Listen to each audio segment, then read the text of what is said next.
So, welcome. I'm very happy to introduce Frank Arjava Petter. He's here in Sweden with us, having a training this weekend. And you can tell more about the training in short. And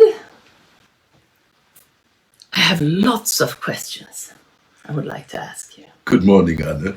I'm always happy to talk to you, especially with this wonderful background here. Serene, tranquil, quiet. And this is really for me the purpose of Reiki, to help create a mind that is as quiet and as tranquil as what we see behind us. That's nice to hear from you, because I also, of course, would like to know and hear about your opinion of what Reiki is. Okay. So could you please tell us? So what Reiki is, maybe it's easier to say what it is not. Okay. It is difficult to say. But essentially, really, Reiki is cosmic energy, as Usui Sensei chose the name Reiki very fittingly. Rei means spirit, soul, or can also be cosmic, and ki is energy. So it's the vibration of the cosmic field that is Reiki. That means Reiki is everywhere. It is in you, in me, in the trees, in the lake, in the animals, in the sky, in the water, everywhere. And we, as the human being, have this special ability to be able to pass that on at will. So you don't have to wait until the lake comes to your house. Better not. But you can transfer that cosmic energy with your hands. Yes. Yeah, and that's it. Very simple. So, and how did you first discover Reiki? It kind of discovered me.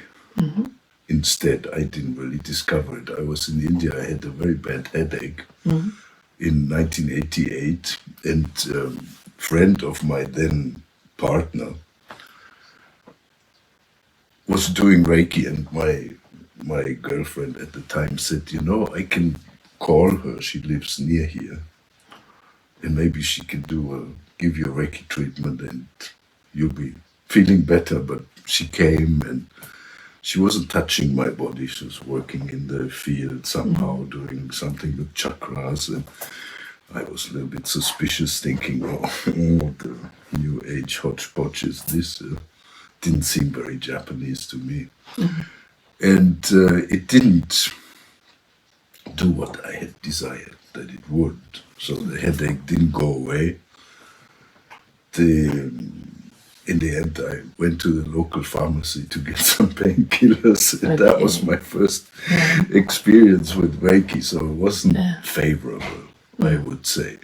But then I found myself to be looking for a Reiki teacher, and I was questioning myself, going like, why are you trying to learn something that you didn't really enjoy, because it didn't suit my experience of Japanese culture that I already had back then. Didn't seem Japanese to me. And two, it didn't get the desired result. The headache stayed. Why do you want to learn something like that? And I didn't understand then what it was, but I do now. So what it does is that when you receive treatment, especially if somebody treats your head, it tickles your soul. Yes. And once that soul is tickled, it smiles, and it can't forget. Yeah, so it's like the Reiki treatment is reminding, or had in that case reminded me of something that I knew intuitively deep inside, that touched some longing that I had, and I knew I want more of that. Yeah. So that's how it started. That's very nice to hear. They're strange stories, so it's you never know which way life goes. Yeah. So in my case, a headache put me here into this chair next to you by the lake in Sweden. Yes. Traveling the world around. Traveling the world. Nice. And in what way have your Reiki evolved over the years? It hasn't. It hasn't.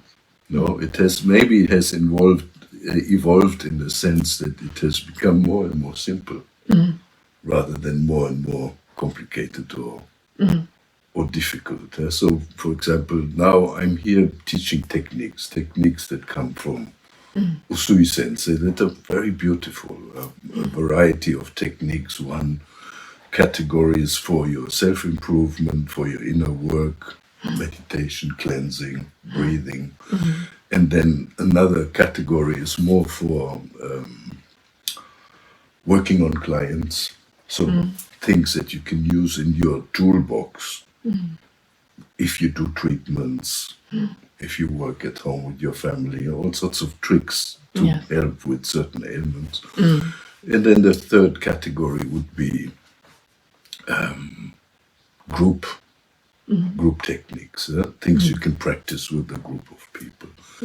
So they're very useful teaching techniques, but for me Reiki really is not a technique, it's really the absence of all technical stuff where you just put your hand on somebody and that's it, finished, nothing else.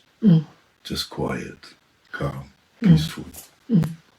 But we need tricks to trick ourselves into being simple. We have so complicated lives. And could you please also talk a little about, because you said that it's becoming less and less complicated. You said that the Reiki in your journey. Reiki is your natural ability. It's what radiates, according to Usui Sensei himself, in an interview that he was giving to his students as part of the course materials. He says, Reiki radiates from your hands, from your feet, from your eyes, from your breath, but really it oscillates from your whole body out all the time, whether you know it or not. So basically, you are in this field, in this aura of energy, all day, all night. And the more you pay attention to it, the easier it is not to do anything, because it is happening anyway, in spite of you. You don't have to do anything. You don't have to do anything to make it stronger. You don't have to do anything to refine it, because it is already perfectly refined and perfect as it is. Yeah. So you don't have to do anything. My teacher, Chiyoko Yamaguchi, always used to say, it goes like this, don't make it complicated. On, off, this is the switch. Yeah. So super simple. And what do you think is the most, powerful aspect of Reiki? I think the most intense and most powerful of not only Reiki, but all body work, which is so important, that first of all, the body is the base of our spiritual house. That's the basement, and the basement must be strong, it must be solid, it must be firmly rooted on the ground. And all the body work puts us in touch with our bodies, which we have forgotten, because we've spent so much time in our mind thinking, working on the internet, intellectualizing things. But the body brings us home, here, right now, not in the past, not in the future. And one of the main, maybe the only philosophical background of Reiki that we need to listen to, it's not anything religious, it's not Buddhism or Christianity or anything, it's the 5 Reiki principles that begin with Kyo Dakewa, which is only today, and the Kyo, it can mean today, but also means now. Only now. now. So Sui-sensei is helping us with the Reiki, with the touch, to ground our experience in the present. And when we are in the present, we are well. It's that we are not well when we are thinking about some anticipated future or some past that is long gone, we can change anyway. Yeah, how I got divorced or how I am going to go bankrupt. Neither of them is here, neither of them is present, and both of them are steeped in suffering. But when I'm here and now, even though I'm not well physically, everything's okay. Everything is fine. Here, well, look at this. What else do you want? Beautiful. Yeah.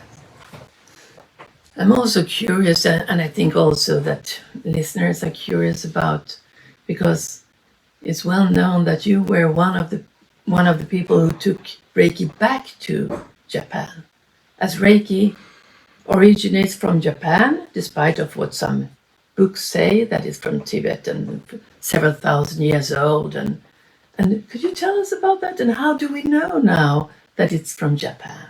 Okay. So Reiki, as we said, according to Sui-sensei, is the cosmic energy, the energy that makes everything tick, that enlivens everything, the energy in nature, in sentient and insentient beings and things. So it's everywhere. That means it doesn't belong to any one country or culture in particular. It's the birthright of everything that is happening here. Okay? So this is one. However, how do you transfer that from one thing or one person to another? And in Shinto, in the indigenous, it's not religion, but more like the way of life of the Japanese, this cosmic energy is always transferred from beautiful things in nature. A big tree, a very big tree, a beautiful rock, a waterfall, a spring, something like that. And in the old days, when people were not feeling well in Japan, they would go and lean against the tree, and after a while feel rejuvenated. They would sit by the waterfall, and all the negative ions in the air would heal them. And in Reiki, the Reiki practitioner takes on the role of that beautiful thing in nature. And the beautiful places in nature are always associated with a certain god. In the tree, it's the god of trees. The water is the god of water. And the beautiful rock is the god of rocks. And we are doing this job of the gods, really, for others. Yeah. That's how I see it. They're beautiful, very beautiful. So there's no evolvement in that, really. No. It doesn't need involvement. It's always about bringing us here. And for me, the most beautiful in Reiki is this, that it brings us to the present, to the here and now, outside of our usual daily madness and suffering. And it helps us focus our attention on the essence, on the essential in ourselves.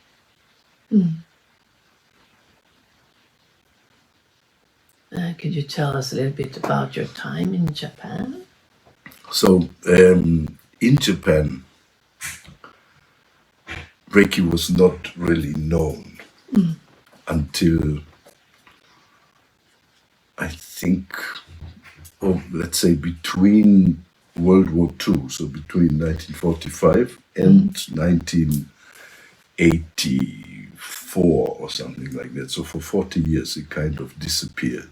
Could you tell us why it disappeared? And it disappeared because after World War II, many of the laws in Japan were changed, one of which was the medical laws, and it was decided that Japan would rely from now on, from 1945 onwards, entirely on Western medical science. And all the,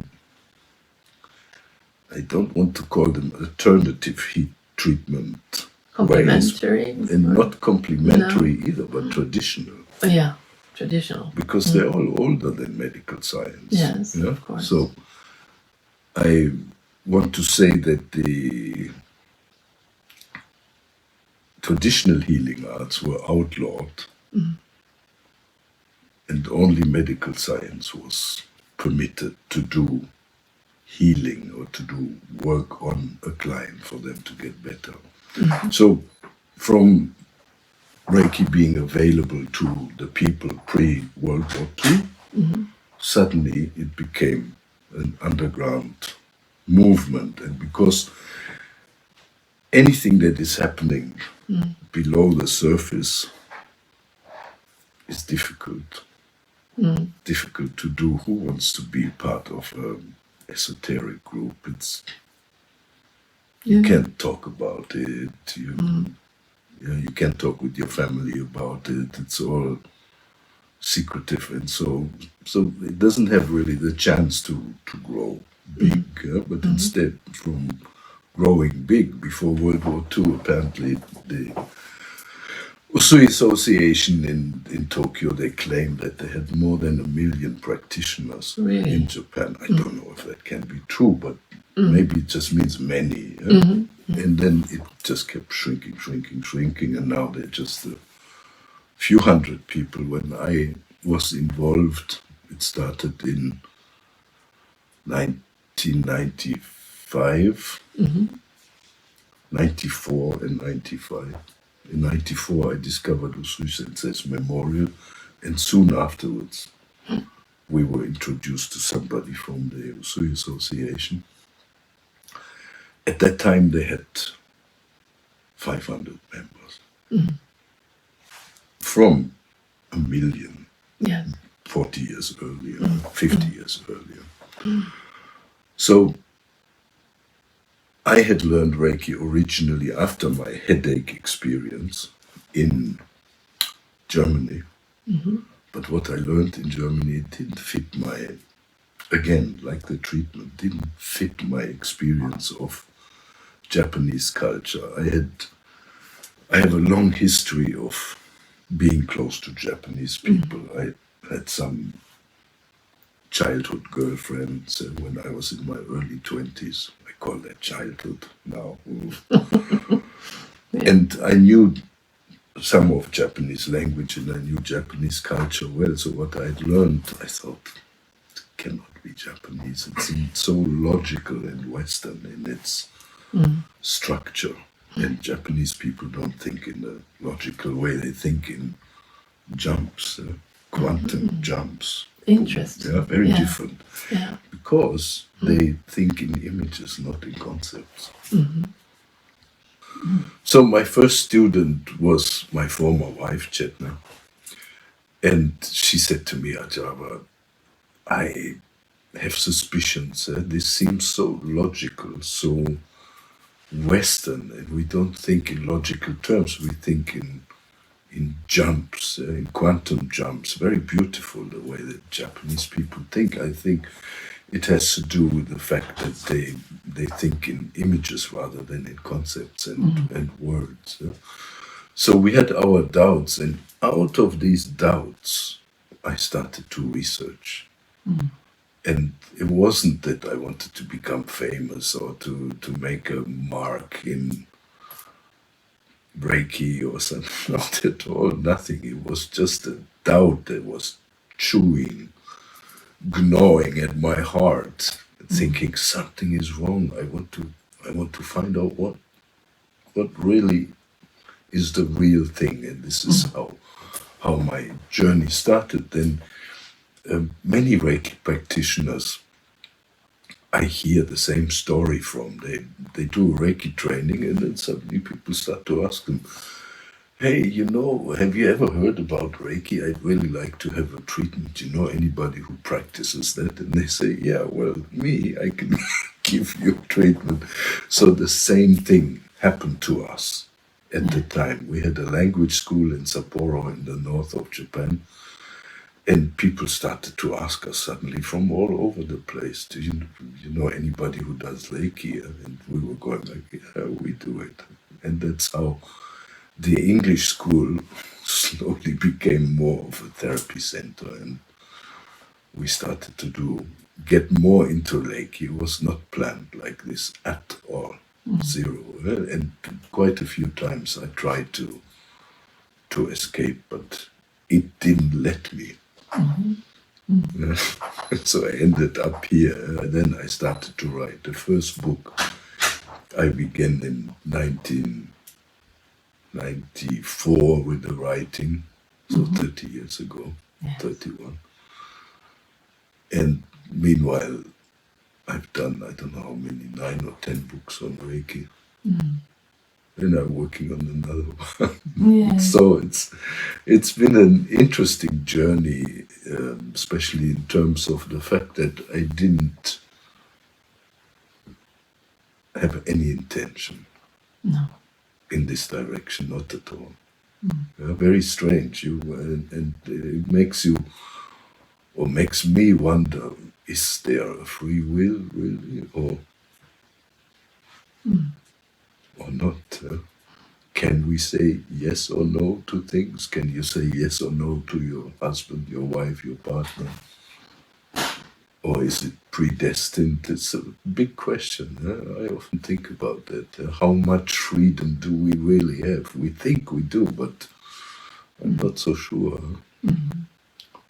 Interesting. But let's go back to something that I didn't answer really in detail before. You had asked me if Reiki was Japanese, because some people say, oh, it comes from India. And I had said that Reiki is the natural ability of all beings, but the human as the most evolved, hopefully, in, I wouldn't say in the universe. I wouldn't say in the universe, but here on Earth.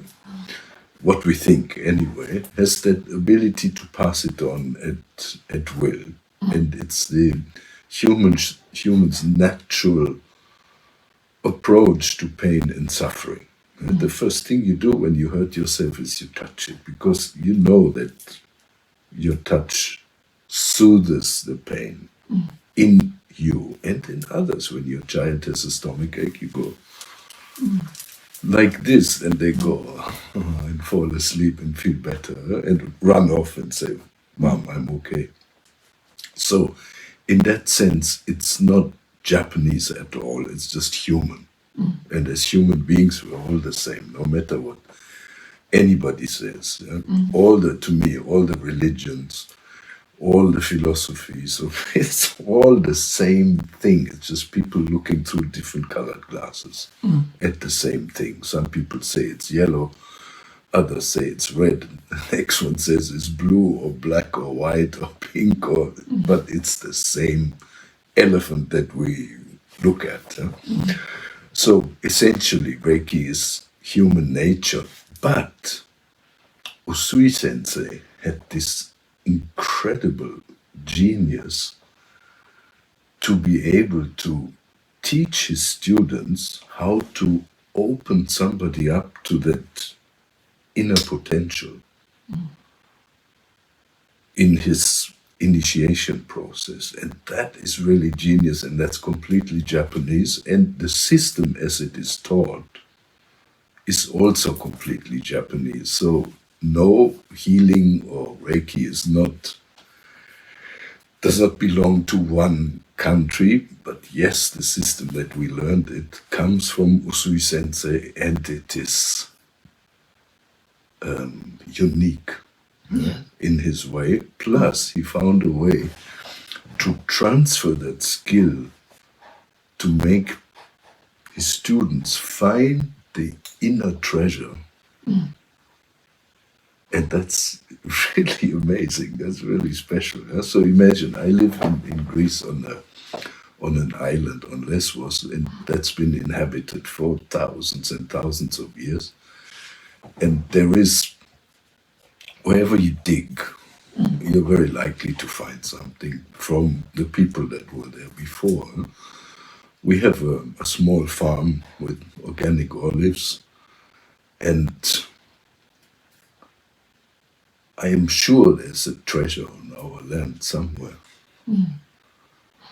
But as long as I don't know where it is, I can't use that treasure. I know it's there, but I don't know where.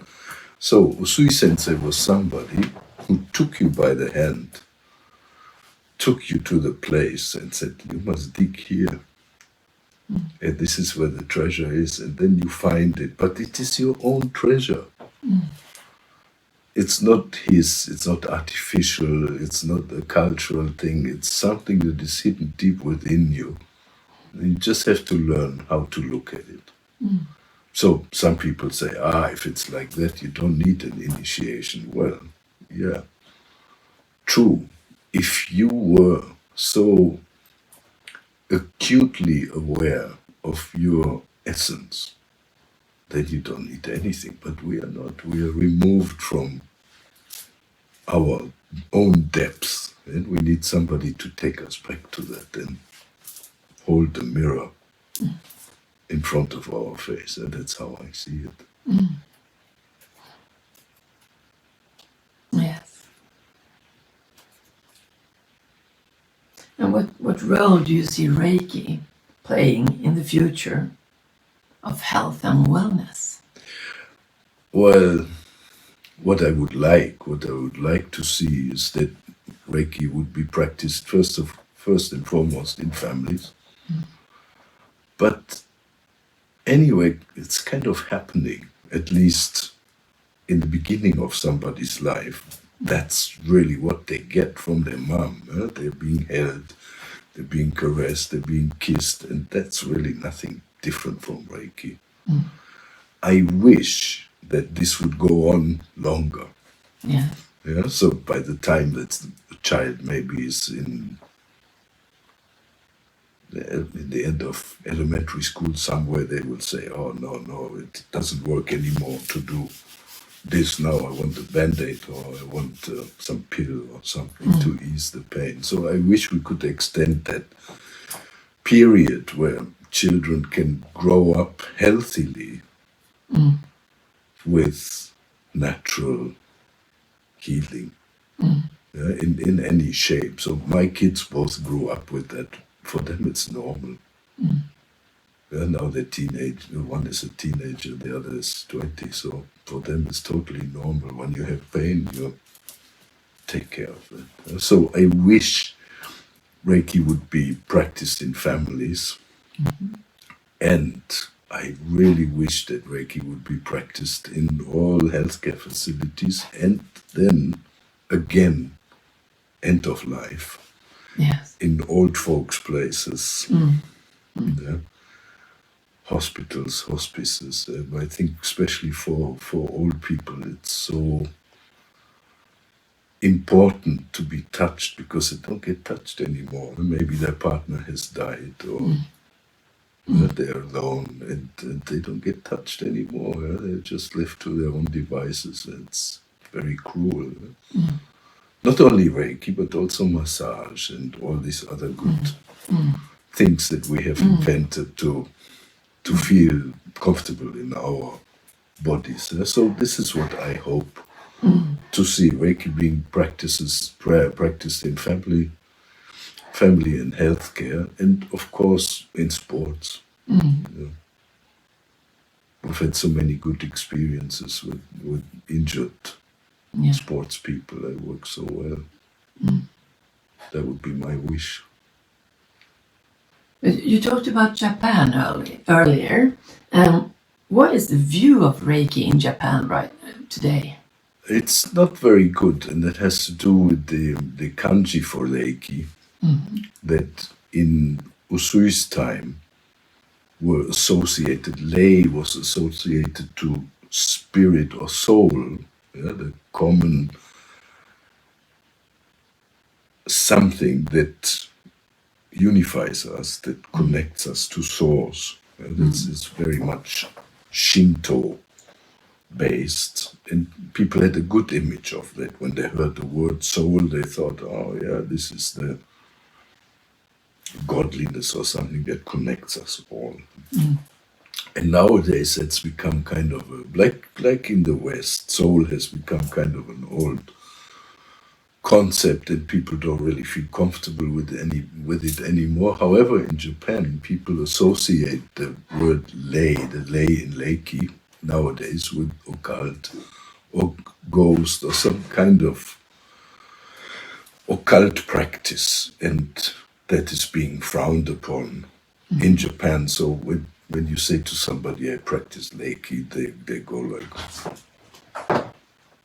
well, yeah, maybe okay, but not with me, please. Because they think you do some kind of weird occult practice. Yes. So it's becoming better and better. Japan is still very much in line with Western medical science, but slowly, it's softening. The laws are softening up, and more of the traditional techniques are coming back. And one of the strange things about Japanese culture is it's a well-known fact that for many years the Japanese didn't value their own culture much and their own traditional arts, but when they were exported Yes. into North America or Europe, and then people would visit those countries and see that the foreigners are practicing our traditional art, then they took it back home. Yes. And that was, for some reason, was my role to introduce Reiki, the Western type Reiki that I had learned from my brother and then another teacher after that. And then I took the Japanese traditional teaching that I came across in Japan and brought it out to the West. So I did like an import-export business with Reiki, very funny. I brought the Western style of Reiki in, which ignited the thirst for Japanese people for their own culture. And then I took the traditional teaching and started to Spread it to the world. Yes. Very funny situation. You could never think of something like that. To create something like that on purpose would be very strange. So, for example, we were talking about the traditional Japanese arts. In the 1960s, the Japanese tourists or executives that worked in Europe or in the US, they saw almost at every street corner a karate studio or school. And they were thinking, what the hell is this? What is karate? Never heard of it. And because it was spreading all over Western countries, then they started practicing it in Japan. Yes. Yeah, so by seeing the impact that had on foreign people, they realized that, wow, we got quite a treasure here at home. Yes. Yeah, so this re-import of traditional Japanese arts is kind of, it's not unusual. Yes. And as I know, you have also been the president of Jikiden Reiki. And that was for a long time, wasn't it? Yeah, it was for a long time. I don't remember the exact date. I started Jikiden Reiki when I met Chiyoko Yamaguchi and her son Tadao Yamaguchi for the first time in 2000, so 25 years ago. Then I began teaching it seriously in 2004, so 4 years later. And then, I don't remember exactly when it was, but some years later I was asked to be the vice representative of the Jikiden Reiki Institute. And in the end of last year, so in December 2024, I realized that I had enough of that responsibility, and I really wanted to do my own thing. Yes.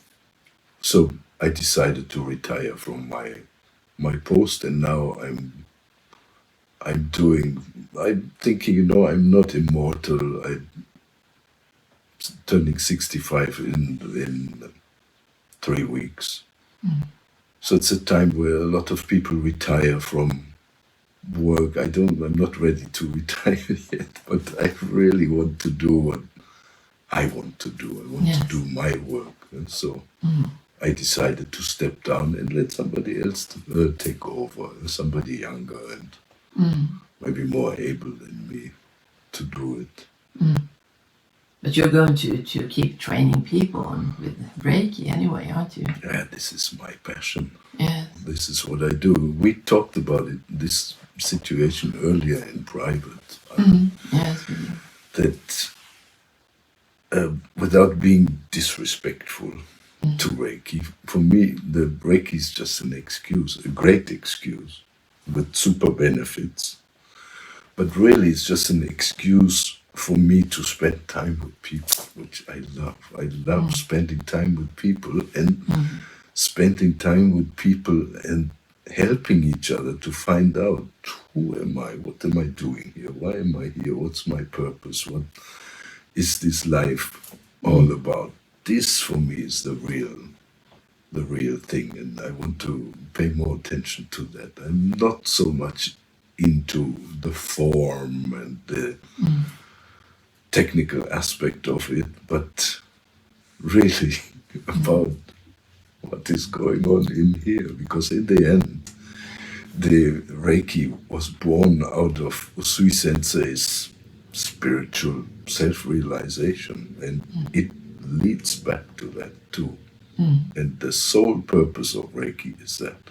Yeah. That's it, nothing else. Yeah? That we can help someone with a headache or not, like in my case. That's a very welcome side effect, but that's not the purpose. If you have a headache, take an aspirin or something. That would be a much easier solution. But Reiki is not about that. No. Yeah, Reiki is about finding yourself and finding your place in life.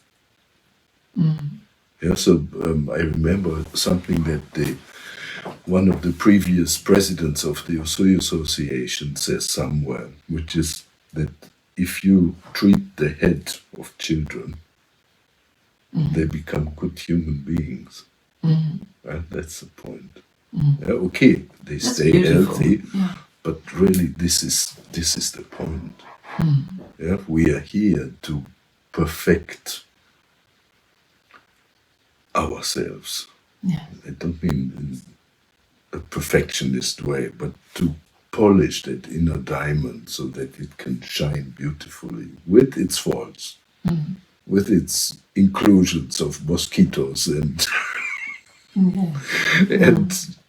and dark spots and everything. Yeah, but this is why we are here to make ourselves the best we can be. I don't mean in a competitive way, but just to bring out your potential, and Reiki is fantastic for that. Yeah. Super. What do you believe makes a good Reiki teacher? A good Reiki teacher, I would say, is somebody who lives the principles. Yeah, so Kyo dake wa only today ikaru na. Don't be angry. Shinpai suna. Don't worry. Kansha shite, be grateful, but be grateful not as a business transaction, but be grateful just for the sake of gratitude. No reason, no condition. Then gyo o hageme. Do your duties as in the sense of act responsibly. Yeah, and do everything you do fully. Give your total energy to it. When you're eating, you eat. Don't think of something else while you're eating. eat, enjoy the food. While you're cleaning the toilet, clean the toilet and enjoy it, because everything you do with intensity, with full attention, becomes like a prayer. It's beautiful. And then, as a result of the previous 4, Hito ni Shinsetsu ni, be kind to others. So somebody who follows that, who lives that as good as they can, we're not talking about 100%. There is, I don't think there is such a thing. But somebody who has made that their basic attitude towards life, they can probably teach you something. So that might be a good candidate for a teacher. Somebody who plays theater, who pretends to be something that they are not, to me is not somebody I want to learn something from, but just simple, somebody who has reached some kind of maturity for themselves. I'm not talking about great spiritual development. No, just some kind of maturity, somebody who's comfortable with themselves as a person. Can teach you something. And how has your practice changed since you became a Reiki teacher? Or how have you changed in any way? Or I mean, we are in a life that is, we are learning new things all the time. That is so difficult to say, because really the eye doesn't see itself. No.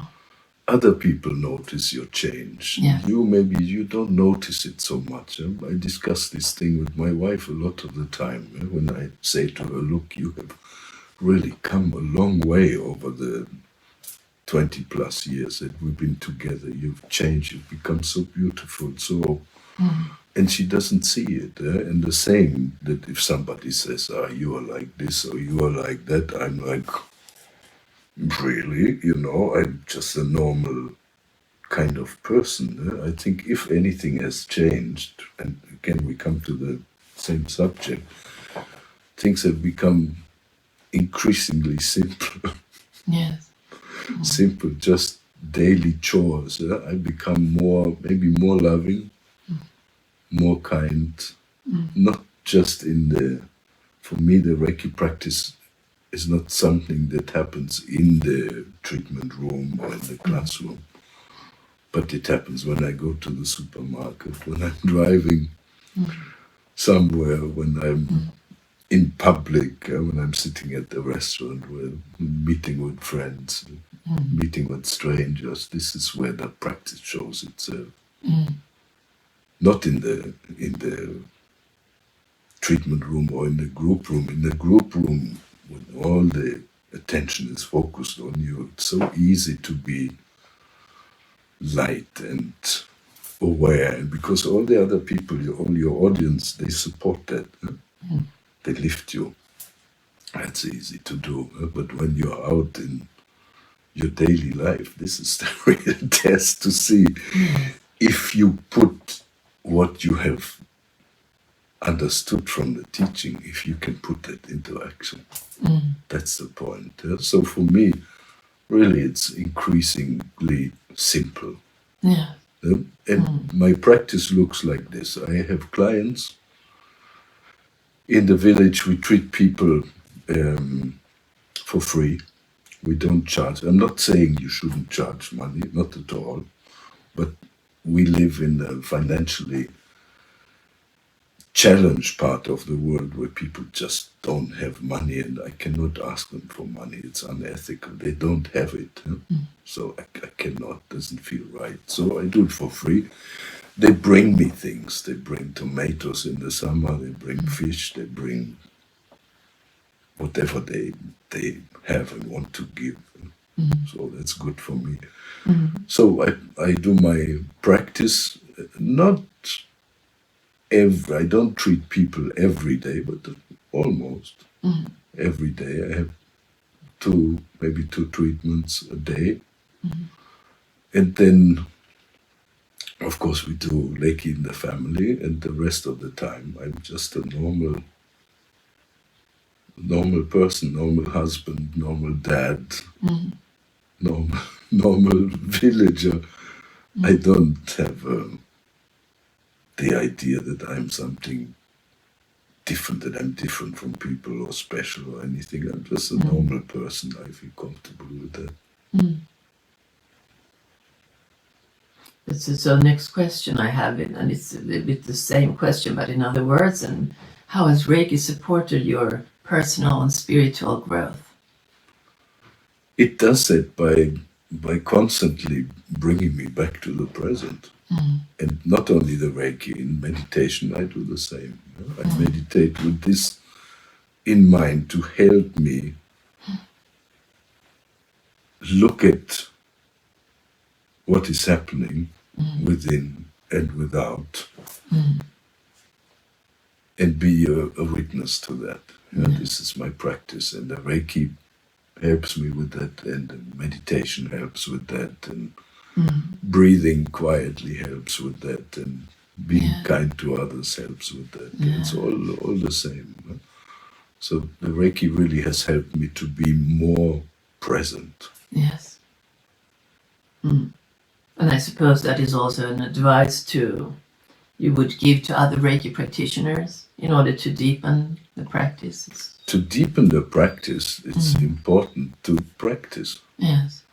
Yeah, so I remember Chiyoko Sensei said to me once that the first question she always asked people who have previous Reiki experience was, do you do treatments? And she did the same with me. She asked me, do you do treatments? I said, yes. Well, what kind of illnesses have you treated? I said, oh, well, cancer, bad backs, kidney problems, asthma, whatever, broken bones. And have you witnessed any healing while doing that? I felt like I was a witness on the stand in a court case. Very unusual for a Japanese person to really grill you like that, straight like this. And I said, yeah. And I told her a few occasions. She said, oh, very good, I always ask people who have previous Reiki experience when they come to me, do you do treatments? Many of them say, oh, no, I don't have time for treatments. I'm teaching all over the place. And she said, then I asked them, what in the world do you teach if you have no experience? So the Reiki focus for many people has moved away from the actual hands-on practice to the teaching, and this is dangerous because then you don't learn as a teacher, and you surround yourself with students, and those students are not going to hold a mirror in front of your face. No. So it's important to keep doing your treatments, to learn, because it's like anything. If you want to play guitar, you have to practice. Of course. Yeah. And when you stop practicing, you stop learning. And the other thing that I think is important, and this goes back to your question earlier about what is important for a Reiki teacher to do, I think it's important to keep your pre-Reiki social contacts and your friendships that you have from before, because these are the people who will tell you off when you're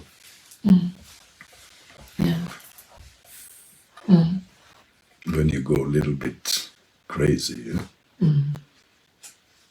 Or if you have a partnership, of course, that's great. So if, let's say,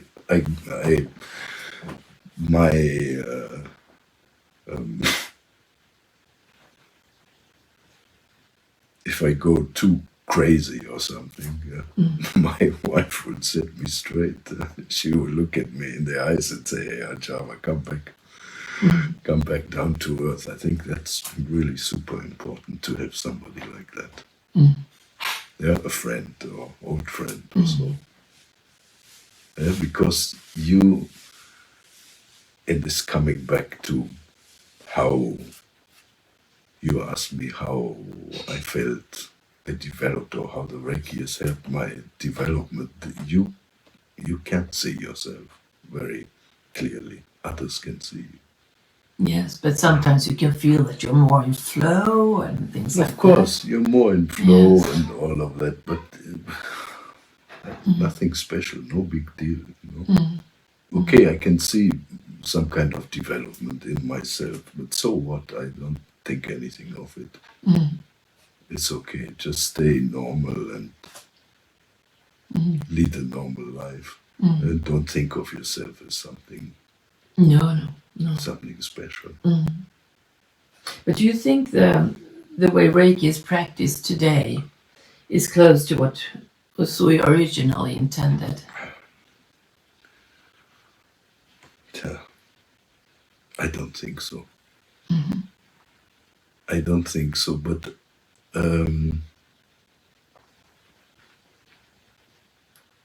I think a good teacher would be somebody who thinks that even if one person can learn the important lesson from me, that's good enough. Yeah, so I don't think Usui Sensei would be thinking of teaching the whole world his way of. I don't think so. And that's not the point. So if one or two or a few people practice in earnest and practice in a good way, his work is successful. Yeah, and of course, people tend to take something like a technique, a spiritual discipline, and turn it into a money-making mechanism. You can't avoid that. Yeah, it happens all the time. Don't worry about that. But if you can help one person, that's great. That's what I think. I think the same with my books. If I can inspire one or a few people, beautiful. That's it. And Usui Sensei, apparently, they say in the Usui Association, he graded people in 6 levels. The 6 was the lowest, then 5, 4, 3, 2, 1. And the first degree, the highest, the top, was empty. And he graded himself to be level 2 with all his colleague Reiki teachers. And he said, if you practice hard and if you continue your inner development, maybe one day you will surpass me, and that would be my greatest pleasure if you become better than me. And that would be the proper attitude of a teacher, to hope that one day your students can surpass you. If you ask me what I think about the right practice of Reiki, of course I have my ideas, because I come from a traditional school of Reiki. But really, if you ask me what is the right way to practice Reiki, I would say it's the way that you do it that suits your character and suits your character, really. Some people's touch is more firm, some people's touch is more soft. Like that doesn't really matter. It's not the form that matters. The energy that comes out is the same. But I don't think that Usui Sensei would be happy if he saw that people mix too many things together, turning Reiki into some kind of New Age hodgepodge. Not that the techniques in themselves are bad; they're all good and they're all valid. But it's like putting tea and coffee and juice and all in one cup. It just doesn't help really. The best is to, if you want to drink tea, drink tea. You want to drink coffee, drink coffee. Like that. Don't make it too complicated. And don't be afraid that the Reiki by itself is not enough. It's more than enough. Yeah, so again, come back to simplicity. Just put your hands on somebody, forget everything else. That's it. That's the practice. Don't make it too complicated. We don't need 500 symbols and techniques with 50,000 steps. Just put your hands, finished. That's it. Do you think it's important for a Reiki practitioner to understand some historical and cultural roots of Reiki? I think it's helpful. Yeah? Just the way I think it's helpful if you know basic anatomy.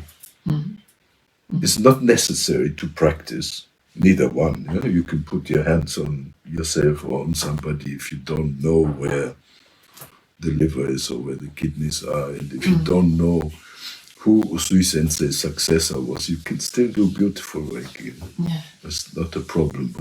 But if you want to dive deeper into it, then of course historical and philosophical background information is helpful. Yeah, but not to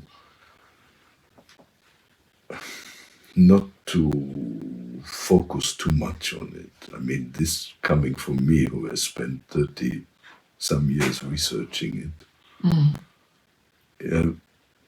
I see the importance of it, but I also see that in the light of the hands-on treatment, it means nothing. It doesn't matter. You don't need to know anything. But anyone who wants to excel at something or dive deeper into any kind of art, I think it's helpful to know some things. And in your point of view, it would be very interesting to hear how you would describe the main differences between more traditional Reiki and Western forms of Reiki. Maybe the one difference is, this is something that we're going to do in Sweden this weekend, is that maybe in the Western practice you have techniques to work with clients, and in the traditional way you have techniques for your own personal transformation. Yeah. This, I think, would be good to add to, if you were a Reiki teacher and you wanted to deepen your experience. I think meditation would be good to do. Breathing exercises would be good to do. For example, the first thing I would do with the client is show them how to breathe deeply into their lower abdomen, because that will change your life.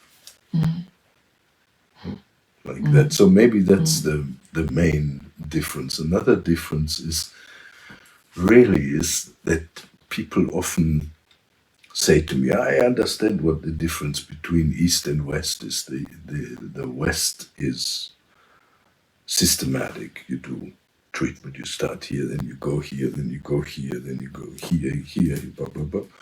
And the Eastern way is intuitive, but really it's not like that. Not at all. In the East, or in the Japanese traditional schools, we work with Byosen, and that's science. That's really a science of how the body works, and we are not working intuitively. Of course, when you practice Reiki for a long time, your intuition becomes much more active. But you basically learn how to listen to the body and allow the body to tell you what it needs and for how long. So it's some kind of science, and different from Western science, but it's some kind of science. That's the main difference. But do you anyway see any strength or limitations with Western Reiki? To me, what comes out of your hand doesn't have any label. No. It doesn't. When I put my hand on somebody, it's not Japanese Reiki coming out. It's the vibration, the oscillation of the cosmic energy that is everywhere in us and around us. So that is the same no matter where you learn, from whatever school, from whatever teacher, is the same. No. Yeah, why I'm asking is because some Reiki traditions in West, they say it's an upgrade of Reiki and things like that. Okay, now this is another thing. I would ask somebody who tells me that, tell me, how do you upgrade cosmic energy? Who are you? Are you bigger, more clever than the cosmos, more clever than God? Are you the creator herself or itself or themselves? How would you possibly upgrade, and why would you need to upgrade this infinite power?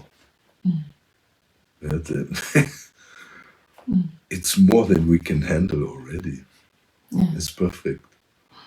Yeah, so when I say that whatever comes out of your hands is the same, that also goes for somebody who claims that what comes out of the hand is better. There is no better.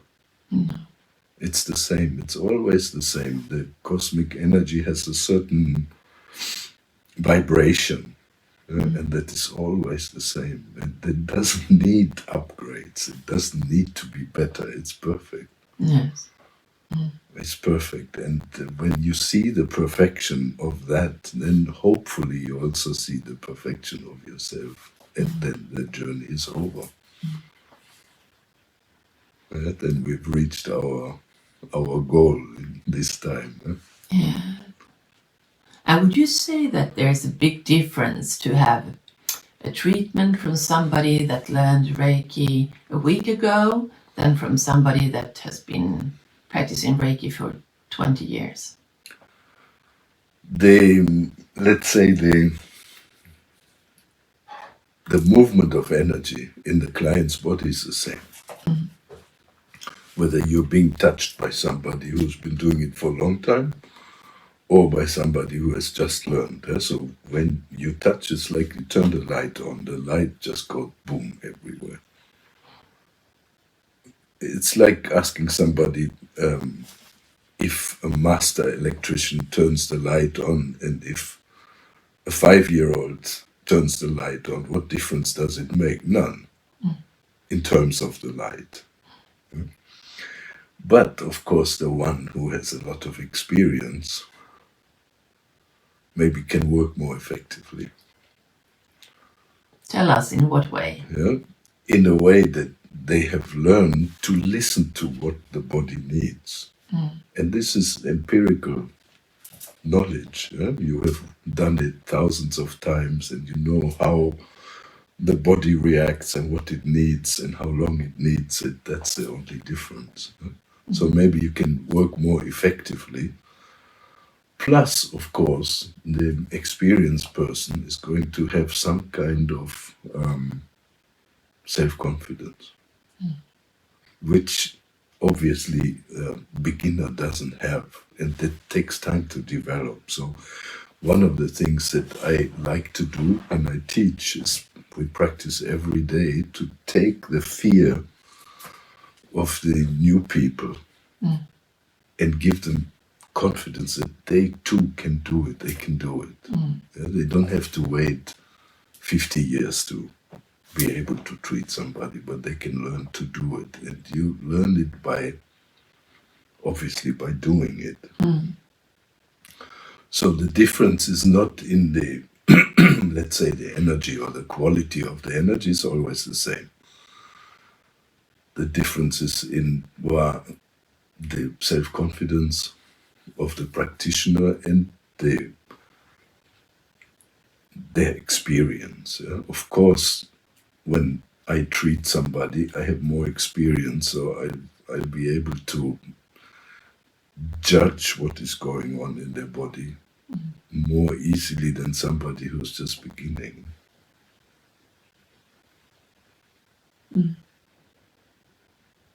what is your opinion about mixing during a treatment, for example, with crystals or angels or chakras when you do a treatment? So let's put it this way. When I do a treatment, most of the time I just do Reiki. But there may be a time when I feel that this particular person in this particular moment might need something else. And then maybe I do that or I put that in. For example, the other day we were working on somebody who had a very bad wound that wasn't healing. And while we were doing the treatments, one of the other practitioners was using stones, like semi-precious and precious stones, to increase the immune response. I was using some other techniques, so it's okay to mix Reiki with anything other than that you do. So, for example, if you're a massage therapist, the Reiki is going to come out of your hands while you're massaging a person. So you're mixing the two, really. But I think the importance of keeping the Reiki separate is more when teaching. So when I teach Reiki, I just say, okay, this is how you do it. This is Reiki. And then if people during the treatment have an intuition or know that the client needs something else, then okay. Yeah, that's how I see it. Yeah. Sounds sound. Let's say you have your life experience. You have done many other things. Maybe you have worked in business. Maybe you've been a sports person. Maybe you've been an actor. But whatever it is that you have done before, and you have maybe learned many different other healing modalities, and they are all your treasure. And there's no reason why you shouldn't draw from any of them. When working with the client, you do what is right. I'm not saying you should mix everything up. That doesn't make sense. But if I give an example, the other day I worked on somebody, and I realized that their hip was out. You could see the one leg seemed to be longer than the other. They had problems with mobility and all that. So during the Reiki treatment, I used something I learned in craniosacral work. Yeah, but basically I was doing Reiki, but with a position that is unusual for Reiki, and it was beautiful. I never think of it. You really do the right thing, do what is necessary. That's okay. Yeah, okay. And in your opinion, is it important to trace the practice back to the roots? Like so you know your lineage? Is that important for a practitioner? If we want to practice Reiki, I think it's good to be able to know where it came from. Because nowadays many people create new systems, and unfortunately they call them Reiki, but they are not. I don't have a problem with people practicing other modalities. So let's say I have an intuition now. suddenly, boom, some kind of enlightenment. And I know how to create a new healing modality. Then I sit down, I write it all down, I start practicing, I see I have good results. I would never call that Reiki. Because why would I call it Reiki? And maybe it's similar to Reiki, but it's not that. Yeah? And the reason why I would call it Reiki, maybe just financial, because I know I can interest more people. Call it something else, call it whatever name you want to give it. So you mean that there are several Reiki traditions, or what to say, that is not really Reiki today? There are many. Yeah. Many. If you go and look on the internet, there are hundreds of something that people call Reiki that don't have the ingredients that it takes to qualify as Reiki. Now, what are those? I understand if you don't want to go into and say which kinds you're talking about, but what are those? What are the ingredients? The ingredients are for Reiki are that you have learned it from somebody who has learned it from somebody else, and you can go back to the source, which is Usui Sensei. Yeah? So the normal lineages would be Usui Sensei, and then here in our outside of Japan, it's all the same. They go next to Hayashi Sensei.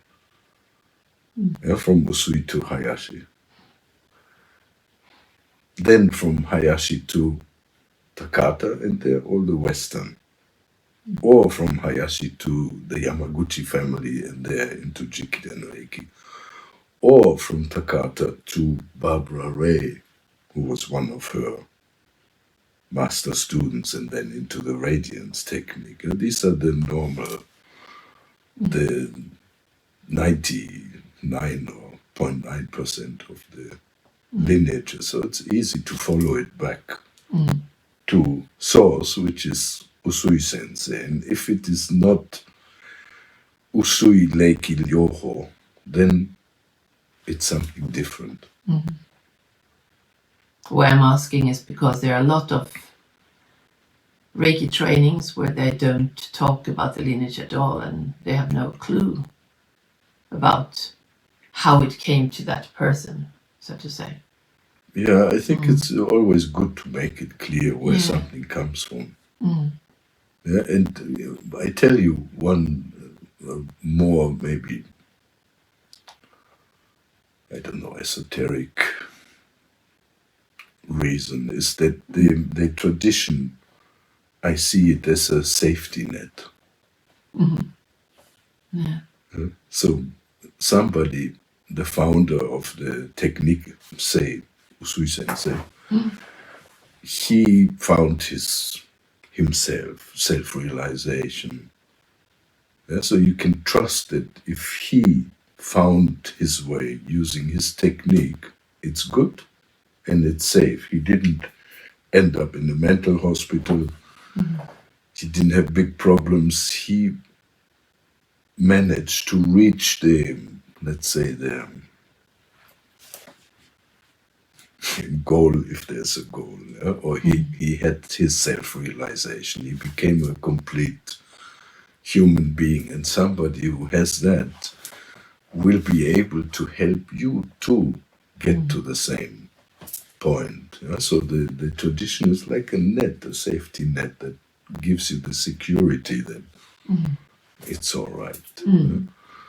And it starts with Usui Sensei's self-realization, so you know that the technique itself will bring you there, will take you there. The practice will take you there. It's proven.